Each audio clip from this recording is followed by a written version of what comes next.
여러분 아마 다들 병원 가셔서 엑스레이 촬영 해보셨죠?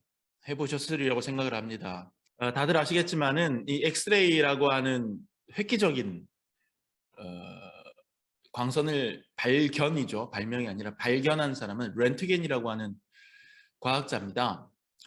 몸속을 투시해서 들여다볼 수 있는 이 획기적인 광선을 발견함으로써 의학계는 굉장히 큰 발전을 이루게 되었습니다. 처음에 이 엑스레이를 발견했을 때 도무지 뭔지 알 수 없는 정체불명의 광선이라서 수학에서 이제 미지수를 상징하는 기호가 X 아닙니까? 뭔지 알 수 없는 어떤 그런 거 상징할 때 X라고 합니다. 그래서 그 X를 이름으로 붙였다라고 하는 일화는 유명하죠. 그래서 엑스레이죠. 이게 도대체 뭐지? 이름 붙일 수 없는 괴상한 광선이다 해서 이제 엑스레이가 되는 것이죠. 그런데 저는 오늘 렌트겐의 엑스레이보다 훨씬 더 성능 좋은 또 다른 엑스레이를 여러분에게 소개해 드리려고 합니다. 글자로 쓰는 건 똑같아요. 똑같이 엑스레이예요. 그런데 읽을 때는 요 엑스레이는 쓰는 건 똑같은데 똑같이 엑스레이라고 읽으면 안 됩니다. 자 보세요. 위에 있는 게 이제 엑스레이예요. 우리가 흔히 병원 가서 찍는 엑스레이, 몸속을 들여다보는 광선. 제가 말씀드리고자 하는 엑스레이는 밑에 겁니다. 이거는 뭐냐면 헬라어예요. 근데 첫 글자가 우리가 영어의 엑스레이 할 때 그 X자하고 똑같죠? 똑같습니다. 하지만 읽는 것은 X라고 읽으면 안 돼요. 이거는 헬라어인데 헬라어에서 알파벳에서 요 영어 X하고 똑같은 요 글자는 키라고 읽는 겁니다. 키. 그래서 이제 영어로 치면 K하고는 좀 다르고 CH 발음. CH 발음에 해당된다고 스쿨 할 때 이제 그 CH 그 발음입니다. 그래서 우리가 그리스도라고 얘기할 때 그 영어로 크라이스트 이렇게 얘기하잖아요. 크라이스트가 CHRIST 아닙니까? CH 발음이죠. 그게 이제 헬라어 원어로 보면 크리스토스 이 단어입니다. 이 단어. 이 단어가 바로 그리스도라고 하는 단어예요. 크리스토스. 그래서 영어하고 모양은 똑같은데 발음이 다른 게 있어요. 요 글자도 이제 영어의 P하고 똑같잖아요. 모양은. 하지만 R에 해당되는 발음입니다. 그래서 크리스토스 이렇게 되는 것이거든요. 여러분 크리스마스를 엑스마스라고 보통 쓰죠. 엑스마스. 크리스마스 여러분 이렇게 쓰지 않아요? 그래서 죄송합니다. 제가 마우스로 쓰다 보니까 글자가 더 훨씬 앞으로 나오는데 이제 그래서 사람들이 보통 카드 쓸 때도 이렇게 엑스마스 쓰고 엑스마스 이렇게 읽는데 이것도 사실은 크리스마스 할 때 요 X도 영어 X가 아니라 요겁니다. 요거 헬라어의 키 발음 크리스토스 그리스도를 얘기하는 거죠. 그래서 읽을 때는 사실은 엑스마스라고 읽으면 완전히 틀린 발음입니다. 키마스 이렇게 읽거나 크리스토스마스 혹은 그냥 크리스마스 이렇게 읽으면 맞는 발음이 되는 겁니다. 예수 그리스도를 뜻하는 거예요. 크리스토스, 그리스도. 그래서 생각했습니다. 저는 병원에서 사용되는 엑스레이가 우리의 몸속을 들여다보는 것처럼 예수님께서도 우리의 속 깊은 곳을 다 아시니까 영적으로 보면 예수님이야말로 진짜 엑스레이가 아닐까. 영어의 모양 X를 쓰는 엑스레이가 아닐까. 크리스토스 레이가 아닐까. 키 레이가 아닐까.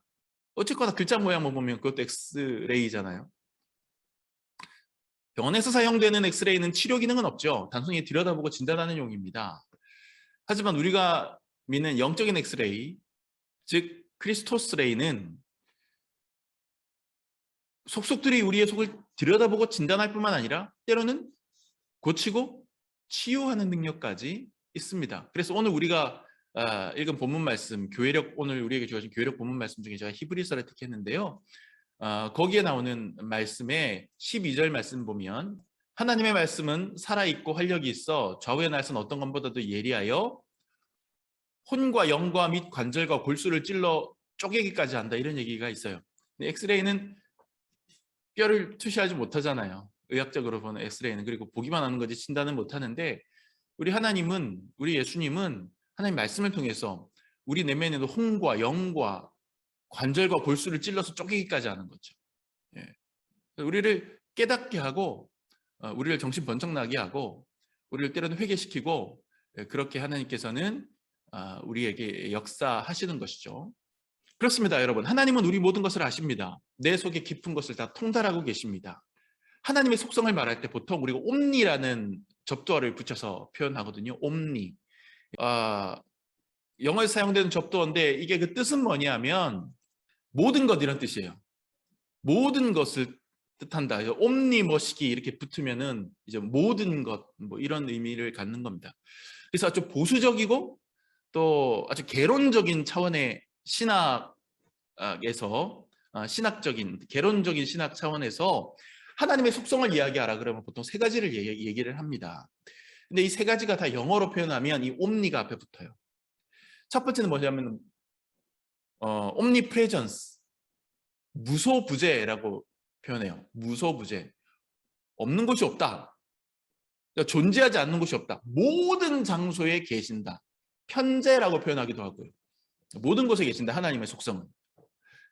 그 다음에 두 번째 하나님의 속성이 omnipotence. 그래서 이거는 전능이에요. 전능하심. 모든 것을 하실 수 있다 이 얘기예요. 그리고 세 번째가 뭐냐면 omniscience. 이거는 전지하심이에요. 모든 것을 아신다. 모든 것을 아신다. 그래서 우리가 보통 대표 기도할 때 이 세 가지를 언급하면서 기도하시는 분들이 많죠. 전지전능하시고 무소부재하신 하나님 이렇게 부르면서 대표 기도를 시작하시는 분들이 종종 있는데 그게 여기서 다 나온 겁니다. 옴니로 시작하는 하나님의 세 가지 속성, 무소부재, 전능하심, 전지하심.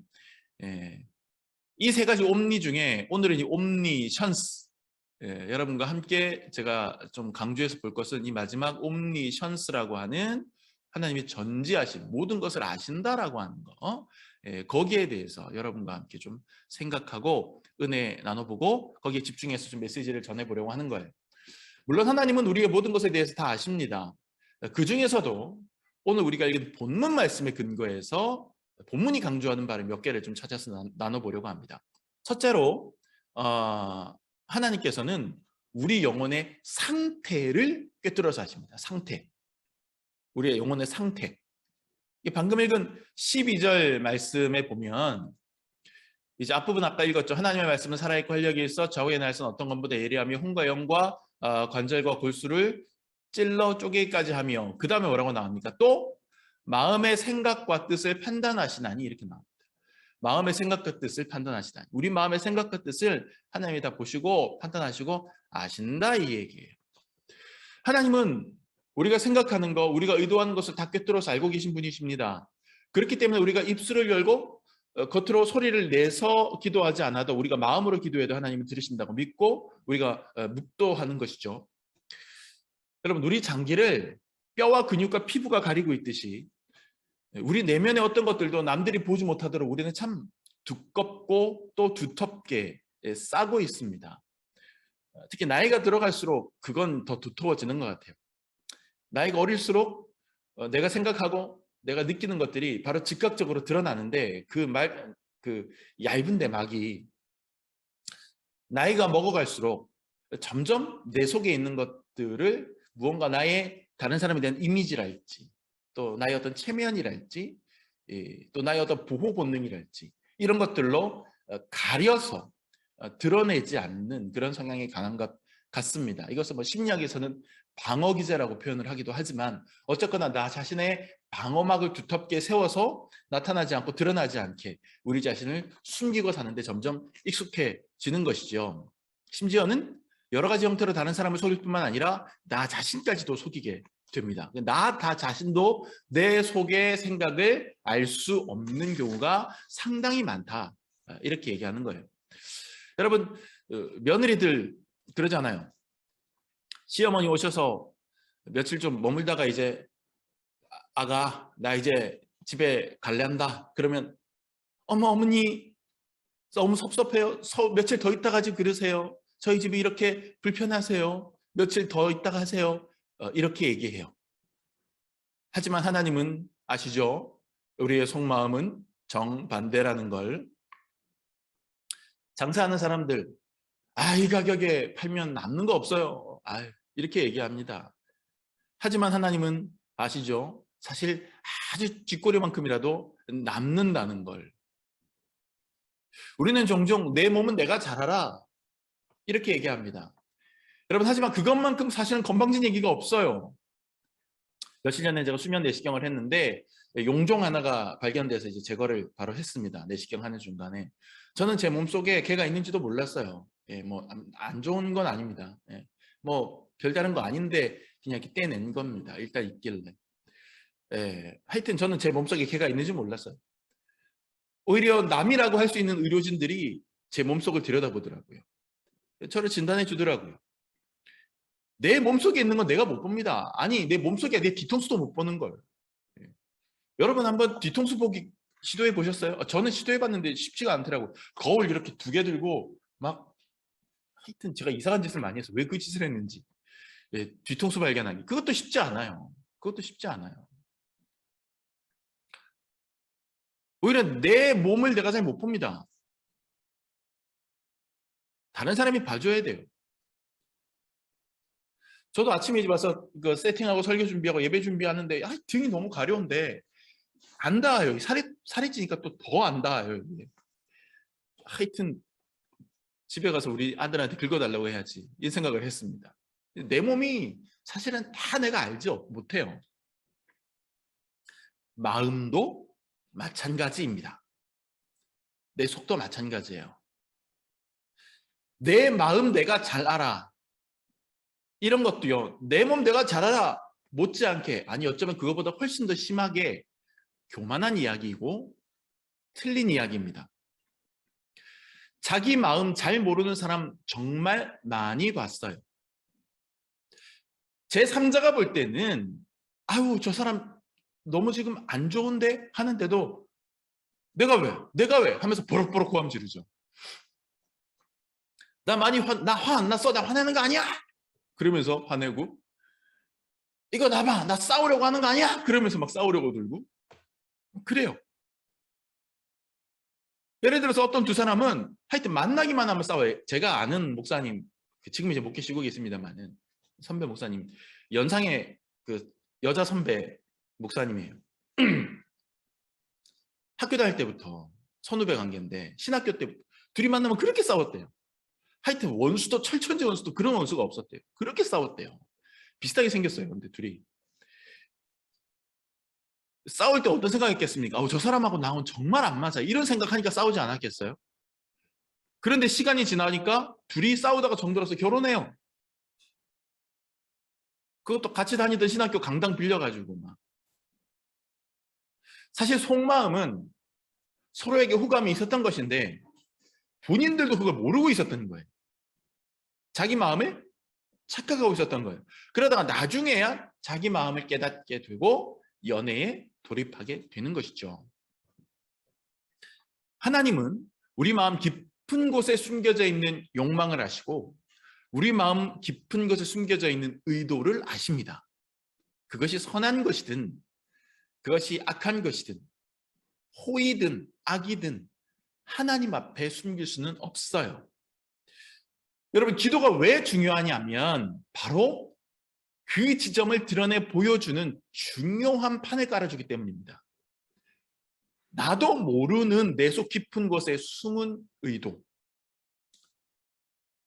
또 비밀스런 내 인생의 방향성, 하나님이 보여주시기 때문이에요. 하나님 주님의 교회를 부흥시켜 주시옵소서 목사님들이 그렇게 기도하잖아요. 그리고 막 열심히 목회하잖아요. 그럴 때 많은 목사님들이 정말 내가 하나님을 위해서 사역하고 복음을 위해서 내가 일하고 있다라고 생각하면서 막 달려가고 어떤 교회를 성장시키고 부흥시키려고 노력을 합니다. 실제로 많은 분들이 그렇게 해요. 하지만 많은 목사님들의 마음 밑바닥에는 그렇게 해서 내가 좀 뜨는 목사가 돼야지 라고 하는 의도가 숨겨져 있지 않다고 할 수 없어요. 실제로. 그런데 그런 것들을 본인은 인정하지 않아요. 무슨 얘기야? 나는 이름 없이 빚도 없이 사역하고자 하는 사람이고 하나님의 사역을 더 크게 하기 위한 것이야 라고 얘기하지만 기도하다 보면 하나님이 뒤통수를 빡 때리는 거예요. 그게 아니잖아. 그게 아니잖아. 또 솔직히 얘기해서 네 개인적인 영달이나 네 개인적인 명예욕이 없다고 할 수 있니? 기도할 때 하나님께서 내 속 깊은 곳에 내가 꽉꽉 눌러 담아놓고 나조차도 꺼내보지 않고 나조차도 외면하고 있던 그 불편한 진실을 꺼내서 내 눈앞에 보여주는, 그건 기도할 때 아니면 그 적나라하게 그렇게 내 속을 들여다보지 못하는 거죠. 물론 기도는 내가 원하는 것을 하나님께 청해서 실제적으로 어떤 그런 상황과 여건과 사건들을 하나님께서 바꾸어 주시기를 청하는 것입니다. 하지만 사실 그것은 기도의 커다란 목적 중에 하나예요. 기도의 또 다른 중요한 목적 하나는 하나님이 보여주시는 내 속사람을 만나는 것이에요. 그러니까 기도는 거울과 같은 거예요. 말씀과 기도는 거울과 같은 거예요. 내가 보지 못하는 내 뒤통수, 내 속 깊은 곳을 비춰보는 그런 크리스토스 레이, 엑스레이가 되는 것이죠. 내 안에 숨겨져 있는 가장 내밀한 어떤 것을 기도를 통해서 하나님께서 끄집어내서 보여주시는 거죠. 야, 이게 네 의도였어. 어떤 사람이 굉장히 얄밉게 굴었습니다. 그래서 막 화가 나서 하나님께, 하나님 저는 정말 억울합니다. 합리적으로 따져보고 순리적으로 따져봤을 때 내가 잘못한 게 아니라 그 사람 잘못한 거잖아요 라고 막 기도합니다. 실제로 이치를 따져보면 그 말이 맞는 것도 같아요. 그런데 기도의 과정 속에서 나 자신도 몰랐던 내 마음 깊은 곳의 의도를 하나님 알게 하십니다. 겉으로 보는 이치는 이 말이 맞는데, 그런데 드러나지 않은 속에 숨은 의도가 있잖니. 그 사람에게 더 인정받고 싶지 너. 근데 인정 안 해주니까 속상한 거지. 아니면 그 사람이 너보다 더 뛰어난 것 같으니까 질투하는 거지. 그런 숨은 의도. 그런 것을 나 자신도 모르고 있는데 하나님은 보시고 아시는 거예요. 꿰뚫어서 보시고 아시는 거죠. 내 마음의 생각과 뜻을 아시는 거죠.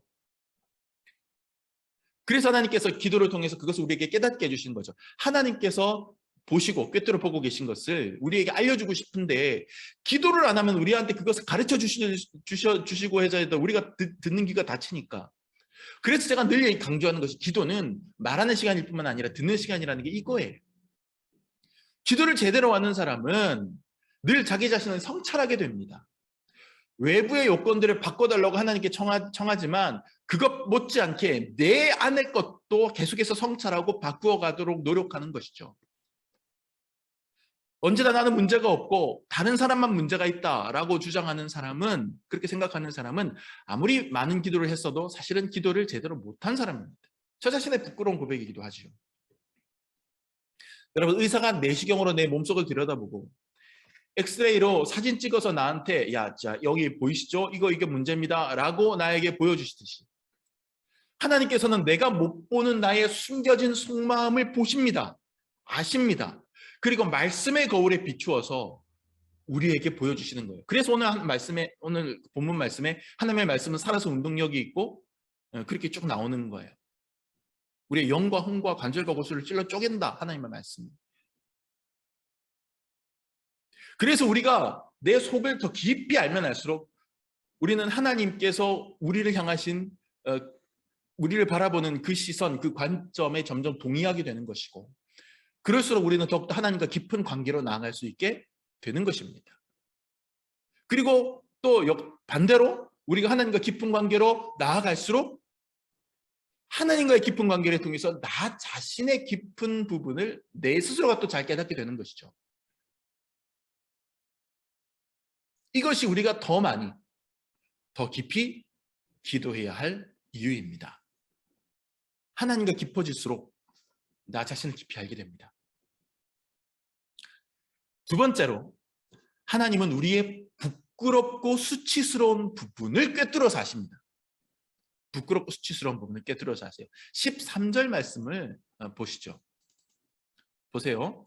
지으신 것이 하나도 그 앞에서 나타나지 않음이 없고 우리의 결산을 받으실 리, 이건 이제 다른 번역본 성경에 보면 심판에 대한 메시지. 나중에 하나님이 다 우리가 했던 것들, 신앙생활 했던 것들, 우리의 속마음 이런 것들 하나님께서 다 계수하셔서 만약에 심판을 하신다고 할 때, 최종 결산할 때, 그때 그 하나님 앞에 보세요.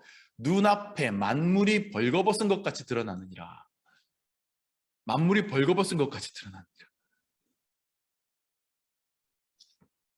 여러분, 누군가 앞에서 발가벗겨진 것만 같다라고 표현할 때 긍정적인 의미로 잘 얘기하지 않죠. 나 진짜 발가벗겨진 것 같은 느낌이야. 이렇게 누군가가 얘기할 때는 그것은 내가 숨기고 싶은 나만의 부끄러운 어떤 것들이 다 공개되고 다 드러나서 내가 굉장히 괴롭다, 이런 뜻이에요. 어떤 아이가 제법 커서 사춘기가 되고 또 성인이 돼서 제법 어른 노릇하려고 하고 어른 대접받으려고 하고 약간 좀 어깨 힘도 주고 무게 좀 잡으려고 하면 그 모습을 본 동네 어른이나 친척 어른이나 가소롭다는 듯이 이렇게 장난삼아 농담 던지는 경우가 있습니다. 야, 이 녀석아, 야, 어디서 다 큰 어른 행세를 하려고 그러고 있어? 내가 너 어렸을 때 너 똥기저귀 갈아서 키웠어. 너 똥 싸는 거, 오줌 싸는 거 다 봤어. 너 고무다라에 앉아가지고 목욕하는 거 내가 다 봤는데? 이제 이렇게 놀리는 거죠. 여러분, 하나님은 우리에게 그런 분입니다. 우리가 진짜로 감추고 싶어 하는 부끄러움, 열등감, 컴플렉스, 때로는 실수, 그런 걸 다 아십니다. 그뿐인가요? 차마 다른 사람에게 얘기하지 못하는 나 자신의 은밀한 죄까지도 하나님은 다 아십니다. 근데 그것이 열등감이든 컴플렉스든 우리의 실수담이든 아니면 우리의 아주 내밀한 죄든 간에 아무튼 우리가 부끄럽게 여기고 우리가 수치스럽게 여기고 하여튼 막 지우개로 박박 긁어서 지워버리고 싶은 우리 인생의 어떤 부분을 하나님은 속속들이 다 꿰뚫어서 알고 계시다는 거예요. 하나님 앞에 우리는 벌거벗은 사람처럼 가장 부끄러운 부분도 감출 수 없이 다 드러나 있는 사람이라는 것이죠. 우리는 본능적으로 부끄러운 모습은 어떻게든 감추거나 외면하거나 내 스스로의 기억에서조차 지워버리려고 합니다. 아담과 하와가 선악과 따먹은 다음에 눈이 밝아져서 부끄러움, 수치를 알게 된 다음에 제일 먼저 한 일이 뭡니까? 무화과 나뭇잎을 따서 치마를 만들어서 자기의 주요 부위를 가리는 거예요. 그게 창세기에 나와 있는 내용이에요. 굉장한 통찰입니다. 굉장한 통찰이에요. 이것이 창세기가 우리에게 전해주는 인간의 본성입니다. 부끄러움을 가리고 싶어하는 욕망. 부끄러움을 견디지 못해서 어떻게든 감추거나 또 나에게 그런 부분이 있다라고 하는 것을 인정할 수 없어서 그걸 애써 잊어버리려고 하거나 아니면 더 견디지 못하면 너무 부끄러운 나머지 수치스러운 나머지 불명예스러운 나머지 아주 극단적인 선택까지 하는 사람도 있고요. 부끄러운 감정이라는 것이 그렇게 무시무시한 결과를 가져옵니다. 그러다 보니 인간은 이 부끄러움이라는 감정, 수치라고 하는 감정에 본능적인 공포를 가지고 있어요. 그래서 필사적으로 그것을 꽁꽁 싸매려고 무지하게 노력합니다. 하지만 하나님께서는 기껏 그렇게 애써서 감춰놓고 꽁꽁 싸매서 우리의 마음속 깊은 장롱 속에 넣어두었던 그 모든 노력을 무력화시켜버립니다. 요즘 TV 드라마에 유미의 세포들 이런 TV 드라마가 있더라고요. 예, 우리 애들도 좋아하는데 제가 그 드라마 한두 번 봤는데 약간 좀 애들이 보면 안 되는 장면이나 내용도 좀 있더구만요. 하여튼 재밌어요. 이게 만화도 중간에 나오고 그래서 애들이 좋아하는 것 같아요. 거기 보니까 그 한 사람의 마음속에 있는 어떤 여러 가지 생각들을 세포 형태로 이렇게 나타내는데 죽여서 되살리기 힘든 세포들이 있더라고요. 예를 들어 수학세포 이런 거. 예. 하여튼 수학은 더 이상 희망이 없으니까 내 머릿속에서 지워버리고 싶다. 그래서 내 마음속에 그냥 수학을 묻어놓고 비석을 세워놓은 것 같아요. 그 만화적인 상상력이죠.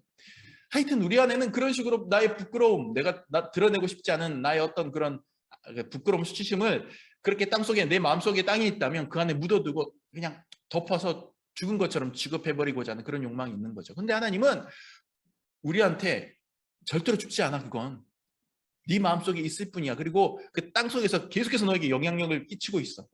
그것이 네 지금의 삶을 어떤 식으로든 끌고 가고 있다니까. 그걸 직면해야 돼. 네가 그것을 직면하고 극복해야 돼. 그러시면서 하나님께서 우리의 부끄러움, 우리의 그 수치심을 끄집어내시는 거예요. 때로는 냉정할 정도로. 기껏 땅속에 묻어둔 우리의 그 노력을 하나님께서는 무력화시킵니다. 네가 아무리 애를 써도 감출 수 없다. 네가 어떤 생각을 했는지, 네가 어떤 실수를 했는지, 네가 어떤 죄를 짓고 지금 그 죄의식 속에서 시달리고 있는지 나는 다 안다. 하나님 그렇게 말씀하십니다. 여러분, 무시무시하십니까? 그렇지 않아요. 하나님께서 그렇게 하시는 것은 하나님께서 우리의 그 수치스러운 부분을 드러내고 싶지 않은 그 부분을 가지고 우리를 망신 주시거나 우리를 고통스럽게 하시거나 우리를 비웃으시려고 들여다보시는 그런 의도가 아닙니다. 내 몸속에 암덩어리를 가지고 있는 사람 그거 드러내지 않고 감추고 있으면 의사가 그냥 모른 척 해야 됩니까? 칼을 대고 찢어서 드러내야 되잖아요. 그런 거예요. 가장 부끄러운 그 부분이야말로 사실은 우리가 해결해야 될 인생의 가장 중요한 부분이고 숙제이기에 그 부분을 정확하게 진단하고 어루만지시고 어떨 때는 도려내시고 하심으로써 더 이상 우리가 그것 때문에 부끄러움을 느끼지 않고 죄의식을 느끼지 않고 그것 때문에 컴플렉스를 열등감을 느끼지 않도록 해주시기 위해서 하나님께서 들여다보시는 것이고 꺼내서 우리의 눈앞에 직면시켜 주시는 겁니다.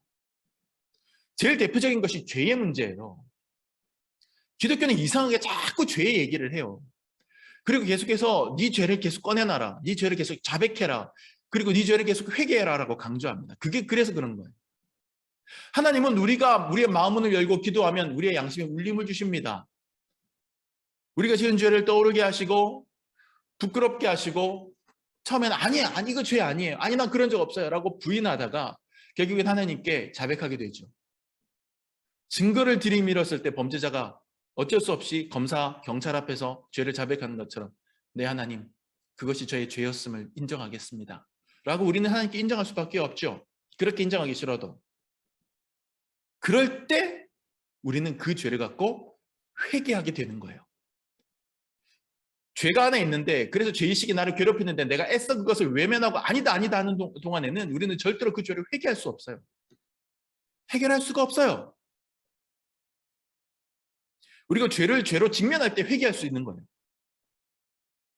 그러면 하나님은 우리의 그 회개를 받으시고 우리의 죄를 사해 주시고 그리고 우리는 그 죄로부터 자유하게 되고 해방감을 갖게 되는 것이죠.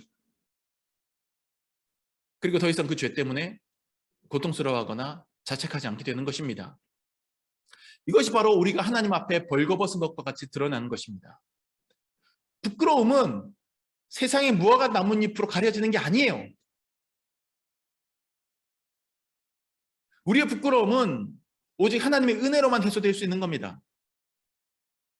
그러니 수술 환자가 자기의 내장을 부끄러워하지 않고 의사 앞에다 공개하듯이 우리의 영혼과 인생을 하나님 앞에 벌거벗은 것처럼 내놓고 그분의 조치를 기다려야 합니다.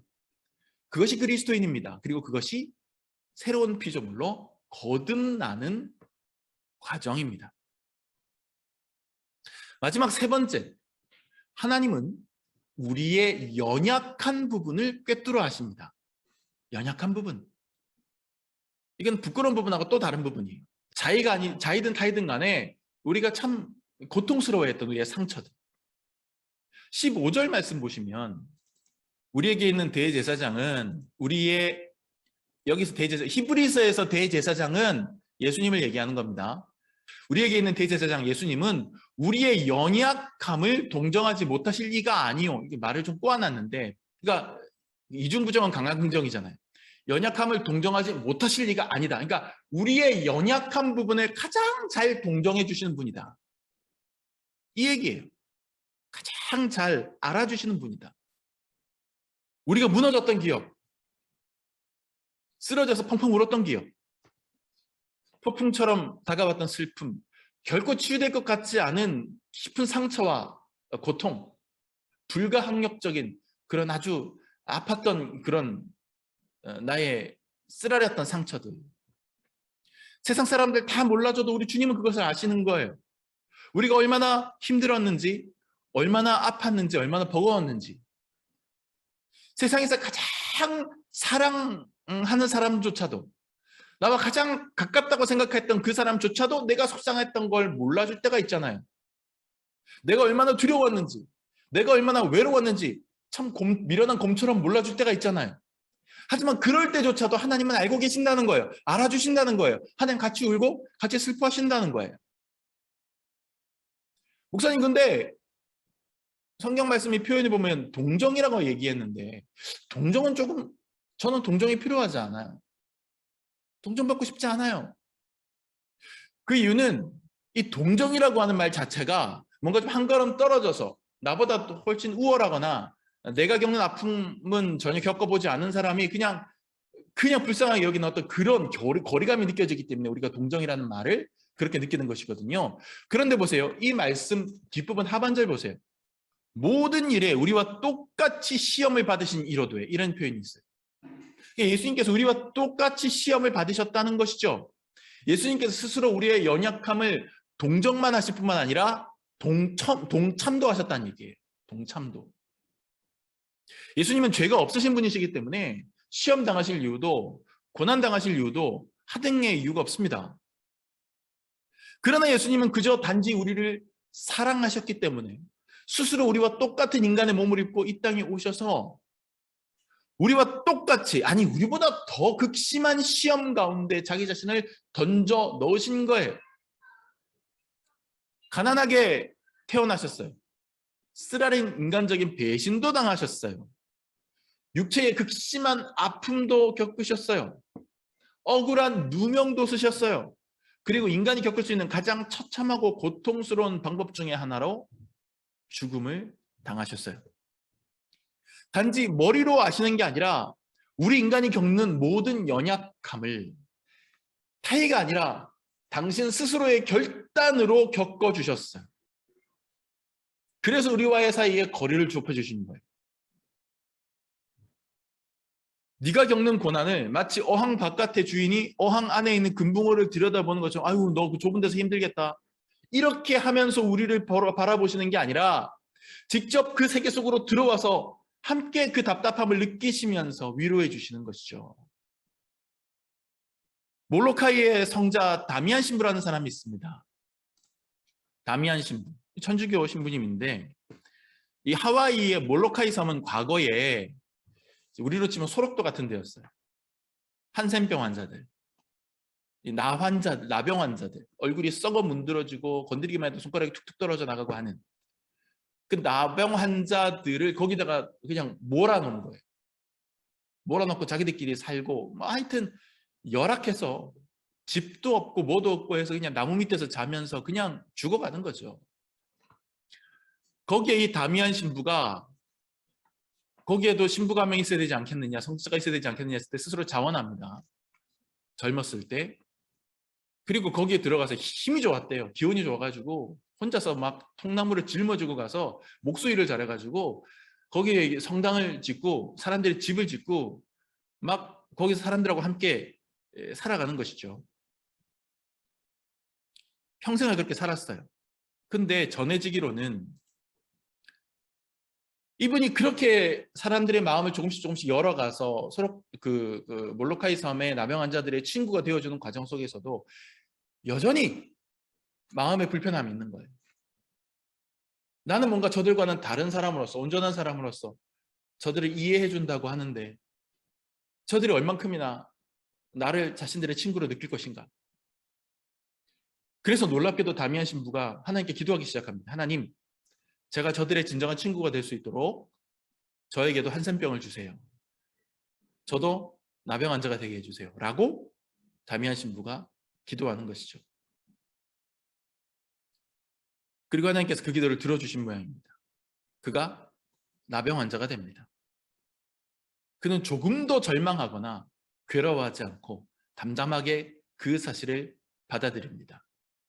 그리고 그때부터 그는 그 섬에 살고 있는 환자들을 향해서 여러분이라고 말하지 않고 나 환자 여러분들이라고 말하지 않죠. 그때부터는 우리 나 환자들이라고 얘기하기 시작합니다. 1인칭 복수형의 대명사를 사용하게 할 수가 있게 된 것이죠. 그리고 나 환자들을 돌보다가 그 섬에서 삶을 마쳤습니다.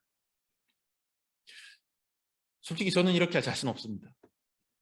부끄럽지만 저는 이 정도의 영적인 마음그릇을 갖춘 그런 목회자는 아닌 것 같아요. 아직까지는. 하지만 그렇게 했던 그 사람의 삶을 보면서 비록 우리 개신교가 아니라 천주교 쪽 사람이지만 이 사람이야말로 예수님의 마음을 참 닮아가려고 노력했던 사람이 아니었나 이렇게 생각을 해보게 됩니다. 여러분 그렇습니다. 예수님은 그런 분이죠. 스스로 우리의 연약함을 동정하실 뿐만 아니라 그 시험과 고난을 함께 받으시려고 함께 그 속으로 뛰어든 사람. 그게 예수님입니다. 그래서 참 좋은 예수님입니다. 예수님은 여러분의 가장 약한 부분이 있죠. 지우고 싶었던 여러분의 그 기억 있죠. 정말 내가 살면서 가장 아팠던 여러분의 가장 고통스러운 순간 있죠.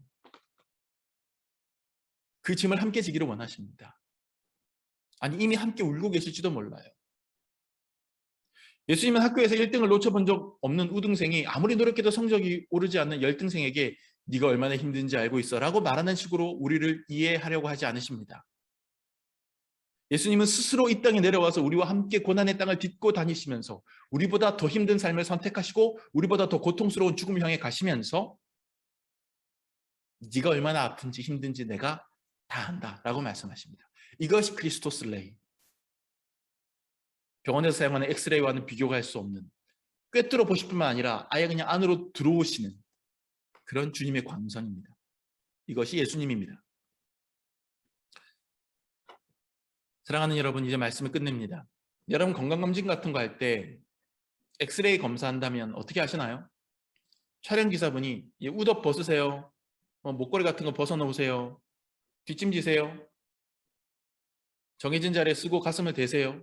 자, 이제 숨을 들이쉬고 참으세요. 그러잖아요. 여러분 그 말에 순종하십니까? 불순종하십니까? 다 따르시잖아요. 싫은데요? 저는 그냥 옷 입고 할 건데요. 싫은데요? 저는 팔짱 끼고 할 건데요. 아, 싫은데요? 제가 숨을 왜 참아요? 어쩔 건데요? 뭐 이렇게 하십니까? 아니잖아요. 시키는 대로 하잖아요. 내 몸을 들여다보는 엑스레이도 그렇게 착한 아이처럼 잘 따르면서 찍는다고 한다면 우리가 숨겨진 내면, 영과 혼과 골수와 관절을 찔러 쪼개고자 하시는 우리의 아픈 속을 들여다 내 마음속, 내 영을 들여다보시고자 하는 또 다른 엑스레이, 키레이, 크리스토스 레이 앞에 설 때 우리는 어떻게 해야 하겠습니까? 하나님 말씀을 보면서 하나님 말씀 앞에 겸손히 순종하면서 그 말씀이 우리 마음속에 팍 때리면 덮으면서 아우 이게 아니라 아프더라도 솔직한 내 모습 보는 게 아프더라도 그 말씀 앞에 그분 앞에 발가벗겨진 사람처럼 우리의 모든 것을 하나님 앞에 오픈하고 드려야 하지 않겠습니까? 참으로 우리 주님은 우리를 다 아십니다. 우리의 앉고 일어섬을 아시며 우리의 혀의 말을 알지 못함이 없으십니다. 우리 주님의 엑스레이 앞에 설 때 겸손히 나 자신을 보여드립시다. 주님의 광선 앞에 내 인생을 엽시다. 시편 139편 23절부터 24절 말씀, 귀한 말씀이 있는데 그런 자세로 주님의 광선 앞에 서기를 원하면서 이 말씀을 읽어드리고 오늘 말씀 끝냅니다. 시편 139편 23절부터 24절. 하나님이여 나를 살피사 내 마음을 아시며 나를 시험하사 내 뜻을 아옵소서. 내게 무슨 악한 행위가 있나 보시고 나를 영원한 길로 인도하소서. 이 기도가 저와 여러분의 기도가 되기를 바랍니다. 기도하겠습니다.